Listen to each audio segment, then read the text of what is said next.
అంబేద్కర్ కోనసీమ జిల్లా రామచంద్రపురం నియోజకవర్గంలో 80వ స్వాతంత్ర దినోత్సవ ముందస్తు వేడుకలు ఘనంగా జరిగాయి. జగన్నాయకులపాలెం నుంచి ద్రాక్షారామం పంచాయతీ కార్యాలయం వరకు విద్యార్థులు, కూటమి నాయకులు, ప్రజలు తిరంగా ర్యాలీ నిర్వహించారు. సైకిల్పై జాతీయ జెండాతో మంత్రి వాసంశెట్టి సుభాష్ స్వయంగా ర్యాలీలో పాల్గొని విద్యార్థులు, యువతలో ఉత్సాహాన్ని నింపారు.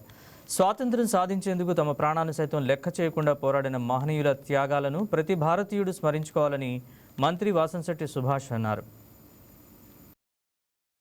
రాష్ట్ర ప్రజలందరికీ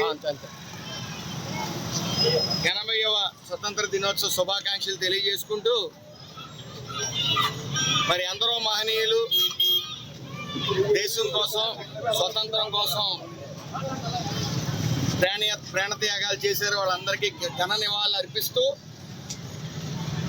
మరి వాళ్ళు ఆశయాలకు అనుగుణంగా, వాళ్ళ లక్ష్యాలకు, వాళ్ళ ఆశయాలకు అనుగుణంగా మనం ప్రయాణించవలసిన పరిస్థితి, మనం నడుచుకోవాల్సిన పరిస్థితి ఎంతైనా ఉందని తెలియజేసుకుంటా ఉన్నాను.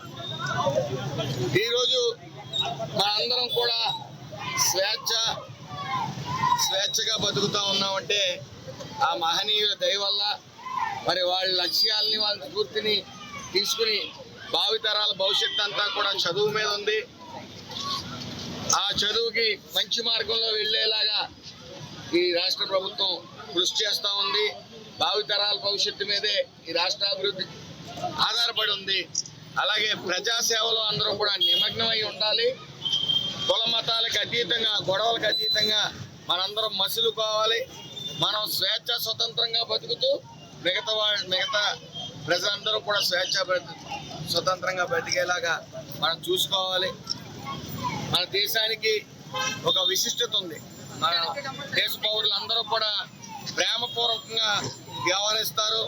మర్యాదల్లో మన దేశానికి మించిన వారు ఎవరూ లేరు. మనందరం కూడా మనం తోటి ప్రజల పట్ల ప్రేమపూర్వకంగా మసులుతూ, మరి 80వ స్వతంత్ర దినోత్సవాన్ని మనం ఘనంగా జరుపుకుంటున్నామంటే వాళ్ళు గతంలో మన పెద్దలు దేశం కోసం ప్రాణాలు అర్పించిన మహనీయులందరినీ స్మరించుకుంటూ, వాళ్ళందరూ చూపించిన మార్గంలో మనం మసులుకోవాలని తెలియజేసుకుంటూ, ప్రజాసేవే లక్ష్యంగా కుల మతాలకు అతీతంగా అందరూ కలిసిమెలిసి ఉండాలి.